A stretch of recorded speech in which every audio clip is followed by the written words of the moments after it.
our question and answer session project. Please help me welcome Gordon E. Pizza time, Gordon E.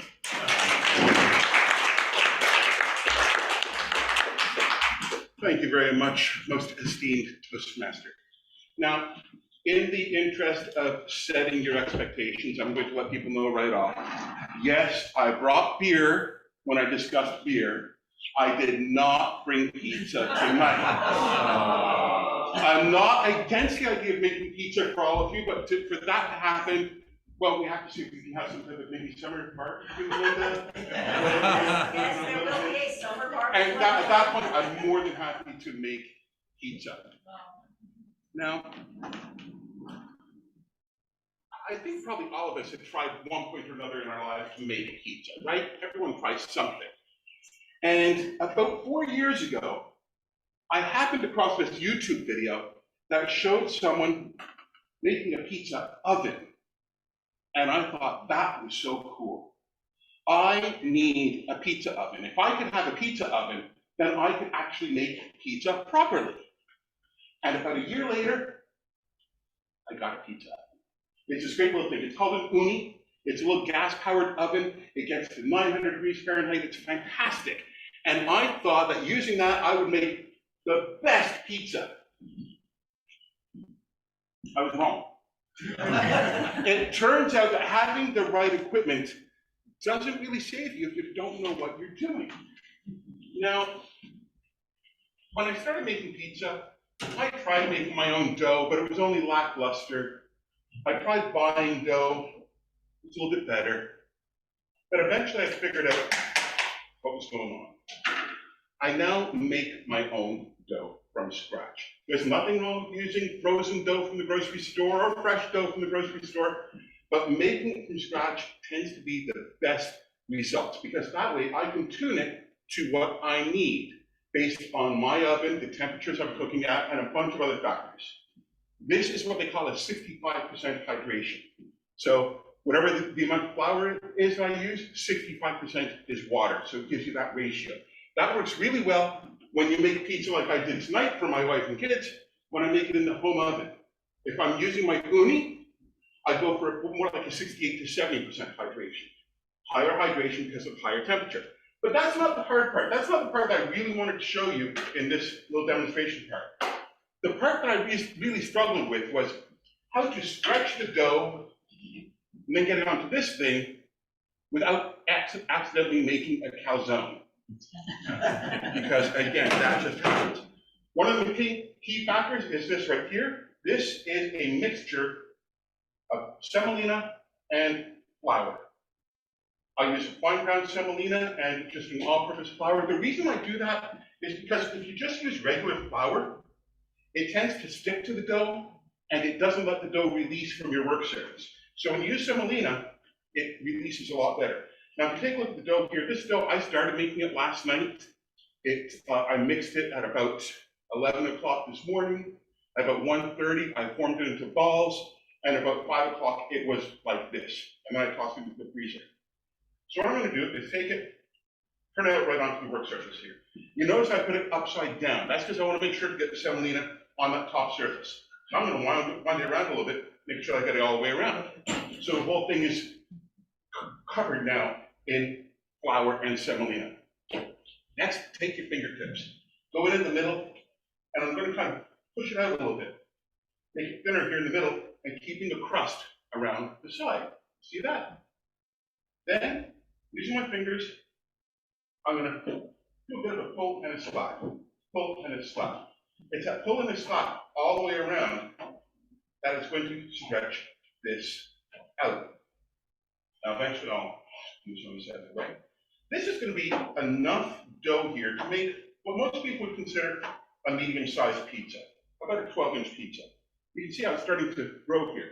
This, by the way, is another way that you can stretch it, just by picking it up and turning it. And then, of course, you see some people where they do the whole, okay? You can do these things too. The only reason I can handle this is because of the semolina and flour. Otherwise, it would be sticking all over my hands. That and the fact that I've kneaded it properly to ensure that I have the proper gluten. So, go all the way around, make it to the right size. this, you notice sometimes you get these bubbles along the end. Don't worry about it, don't leave them. If you leave large bubbles like this is going to inflate in the oven and burn. So just, poof, just like that. That's all you have to do is just get rid of it like that, and it's gone. And you keep on stretching the pizza so you get it to the right size. Now, has anyone ever tried to stretch pizza dough before? And you can't do anything like this, right? Ends up stuck to the surface, all kinds of problems. Not when you use semolina and flour, not when you make sure that things are coated properly, not when you make sure your hands are dry, and just handle it with a little bit of respect, but also a little bit of aggressiveness too. And look at this, it actually holds a little bit of air underneath there. You see that? Look at that. This is now the perfect size, maybe a little bit larger. Let's get a little bit larger. Oh, because you know what happens sometimes too, right? What happens sometimes when you're forming your dough? Oops. It happens. So what do you do then? It's really easy. You just pinch it up, and that's it. That's all that you have to do. At this point now, I will put on my sauce, put on the toppings, and, oh, expert tip, a little bit of olive oil around the crust makes such a huge difference. Okay, this is when it helps to brown the crust that much more. And then comes this thing. This was the bane of my existence for a long time. I do not use a wooden paddle. Some people love them. I have nothing but problems with wooden paddles. But one like this, get it right around the front here. Sometimes it helps. I don't need it right now, but just to show you, sometimes it helps to have a little bit of extra flour underneath here. Get underneath the front, pinch, and pull. That's all. That was easy, right? I had to scrape this thing off the counters sometimes. But now that I know the proper way to do it, that's it. Now this is when the pizza is all made and everything, right? It's a little bit small in here. What do? Just pick up the edges. It has the weight then to stay in place, and you can stretch the whole thing out. It will bake round, and the whole reason that will bake round is because my ball was round. I made round dough balls, and that will make the pizza round. And once I have it at this point, I'll put it into my oven. 4 minutes later, 5 minutes later, beautiful pizza comes out. Those are the biggest tricks that I learned when it came to making my own pizza. But I really just want to give people the opportunity. If you've tried to make pizza and failed, if you've tried to make pizza and succeed, let's talk about it. I want to know what questions you guys might have.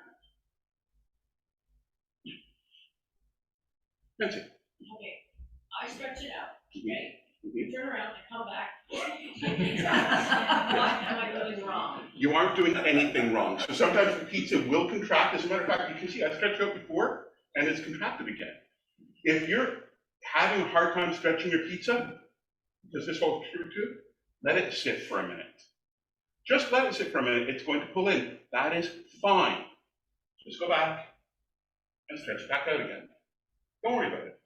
If it pulls in a little bit, you are not doing anything wrong. You are doing everything right.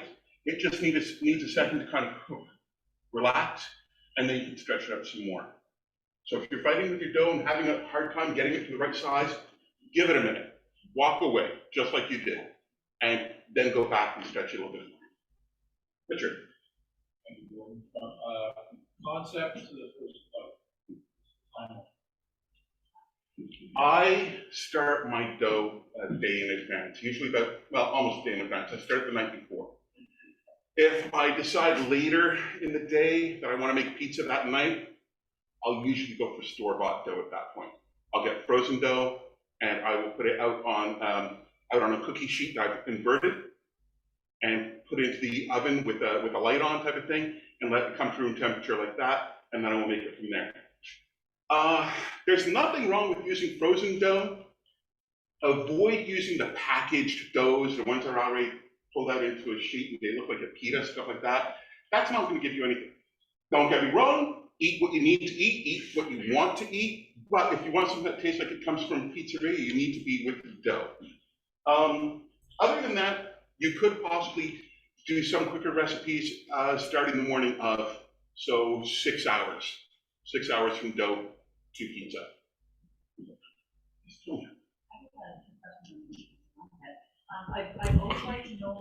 you, or have you put spices directly in the dough, like herbs or extra garlic powder, and will that do anything to the dough? Because I pull out and I'm like, no, I don't, because you work on it, so you don't want to ruin it, but I said, if I ever have the opportunity, I'll ask. So that's, one question. The second question. So I'll take them one by one if you don't mind. My preference on that is to not put anything directly into the dough. It can mess with the ratios. Instead, I would put it on top. I would maybe make like an oil topping on it. One of the favorite toppings we use, instead of using a sauce, we will use, what do you call it? Make it with pesto. We'll put a pesto topping on there. So I'd rather do it on the surface rather than trying to integrate it in. You also have less chance of it burning that way. Second part of your question? Would you use any kind of distilled water or special water for the dough? I use regular good old-fashioned tap water. For making pizza, that works well for me. By the same right, I also use all-purpose flour, and a lot of people say that 00 flour is what you should be using for pizza. I would try 00, but the fact is that regular all-purpose flour, I get a lovely pizza from it, and I can buy it a lot cheaper at Costco.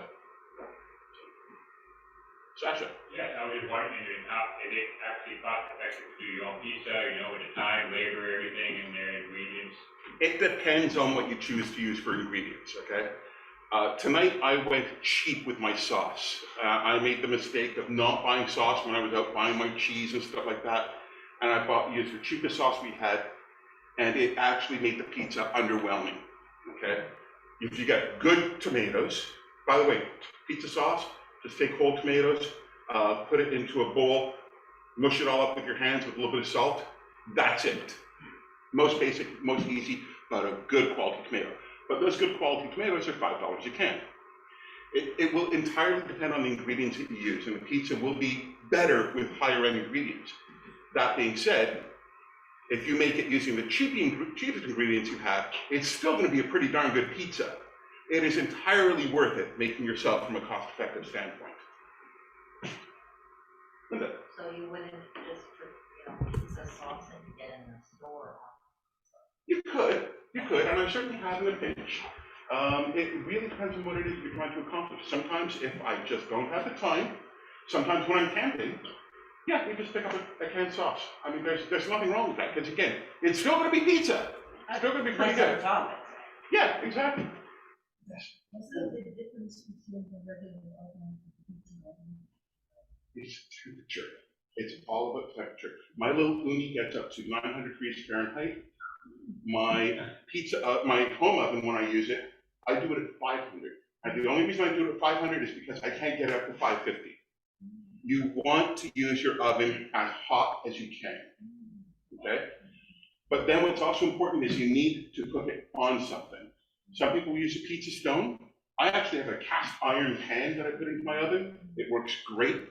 And I put that in there, and any stone, steel, anything like that should be in your oven for a good half hour before you use it. You want that stone to be baking hot because that is what will stop it from sticking. And it also cooks the bottom properly. As the heat's coming from the top, the heat is radiating from the steel on the bottom, and it makes it that beautiful crispiness. Yeah, so that's the big difference, though, is really temperature. Please. I just want to look into work once in the pizza. Well, obviously my skills are that strong. No, but I watched lots of videos. There's this fellow on YouTube. His name is Vito Iacopelli. I follow his recipe to make my dough, by the way. He makes this stuff called poolish. That's what I make the night before. It's basically 300 grams of flour, 300 grams of water, 5 grams of yeast, and 5 grams of sugar. I use that as my starter. So I've never worked in a professional pizza shop or anything like that. I don't think I ever would, but I watched lots of videos on it, and if you see anything by Vito Iacopelli, he is a master. You will learn tons from him. Phil? The question that everybody wants to ask but are afraid to. When do you put the pineapple on? So here's the thing about pizza toppings and about pineapple in particular. Now, I actually have a much better analogy for this, but it's not appropriate for a Toastmasters Club, so if you come to the meeting after the meeting, I'll tell you that one. But the reality is that pineapple on the pizza, it all depends on the person. If you like pineapple on your pizza, great. If you don't like pineapple on your pizza, also great. The thing that you want to avoid doing is saying, oh, I hate pineapple on pizza, that's disgusting. Well, what's so disgusting about it? I don't know, I never tried it. You get a lot of people where they have never even tried it. And pineapple on pizza can actually be a beautiful thing to some people. Not to me. But my wife, my kids, all the people I make pizza for, they like pineapple on pizza. So I put pineapple on my pizza for them. And you know what? Every once in a while I'll try spices. Not that bad. That's it. I have to admit that I put lots of tomato sauce, bacon, onions, green peppers, artichokes, marinated. Then I read, Jamie Oliver said, less is more. So how much, when should I stop? So You got an opinion? I don't say this very often, but Jamie Oliver is right. And I say this because tonight I grated too much cheese and I decided to use it all. And what ended up happening is, especially the temperatures I'm using, it didn't cook properly in the middle. If you put less on, it will cook more evenly and you'll distribute your flavors better. If you really like a fully loaded pizza though, great, go ahead and do that. Lower your temperature. Lower your temperature by about 50 degrees or so, leave it in there longer. Do what feels good for you, but try it really light, like he's saying. Heather. Oh. Okay, there's a whole world of cheeses out there, and there's no such thing as a bad cheese to put on pizza, all right? I recommend a bunch of different flavors, a bunch of different things. Try whatever you want. If you want to make your own 4-cheese pizza and actually try 4 different cheeses, fantastic. If you want to take any pizza and kick it up a notch, a little bit of fresh Parmesan over the top just before you put it in, oh, the smells that you will get off of this are amazing. But if you are talking about base cheese, a good cheese to use for just about anything that's going to be the cheese on the cheesy pizza, mozzarella by Saputo. Wait till it goes on sale. It's usually at Pharmaprix or Jean Coutu. It goes on sale every couple of weeks for 2 days on the weekend. I will go and buy 6 of those blocks and put them in the freezer. Mozzarella from Saputo is probably the best base cheese to use. Yeah, What is your favorite? Yeah, that's what I was What's your gonna favorite combination? See, this is a funny thing, because growing up, I grew up in LaSalle, Central Pizzeria. Oh my God, they're all dressed. And it turns out that all dressed is a Quebec thing, which I didn't know until I started going to other places and started trying to order pizza. But what surprised me is that probably my favorite, I'll tell you my second favorite first. My second favorite is topped with mortadella and olives. Okay? There's something about mortadella. When you rip the mortadella, it has to be very thin. Oh, you don't, okay. I thought I was getting a reaction from the olives. Some people hate olives on their pizza. You get very thinly sliced mortadella, and when you put it on, you want to rip it and kind of form little peaks on there. And those peaks, they get a little bit charred. Fantastic. But the best pizza, my favorite pizza, is mushroom. A basic, simple mushroom pizza. Slice the mushrooms, saute them beforehand in a little bit of olive oil and garlic, and put that onto the pizza. Every single time I make pizza, there has to be a mushroom pizza. Mushroom pizza is the best pizza. John? Your thoughts on Domino's? So I said before that there's no such thing as a bad pizza. And Domino's, I have had Domino's sometimes when there's literally no choice. Any pizza is better than no pizza. But I think it's fair to say that it's not in my realm of preferred. Will I eat it when I'm hungry? Come on, look at me. Of course I'm gonna eat it. But it's really, when I travel for work, which I do a fair bit of, and I'm in the mood for pizza, I do my best to avoid any of the chains. I look for the local mom and pop place that has some decent reviews on Google. That's where I would go to before going to Domino's. But I've got no choice. Domino's! Great, there you go. They get in there in 30 minutes or less. Absolutely fine. Peter. How do you tell the difference between thin crust and thick crust? Literally by the crust itself. Now, that's actually more interesting than you would think, because some people will use a rolling pin to make their pizza, right? And like a New York thin crust, they will finish that off, and when they roll over it, they make sure to come right over the edge to squeeze out the air. So the biggest difference between a thin crust and a thick crust is the amount of air in the dough itself. And by the way, just to show you, because I was saying before that letting the pizza dough sit for a little while can tell. Well, look how big this is getting. This was a medium pizza before, and yet this is how large. So the way that this is so thin in the middle here, the New York pizzerias, that's the way that they make theirs. Like really paper shit thin. It's almost window painting there. But it's amazing how large you can get these things. This, by the way, is a 320-gram ball, but it's just absolutely amazing. And I think all of you should try to make your own pizza. And I'm Toastmaster.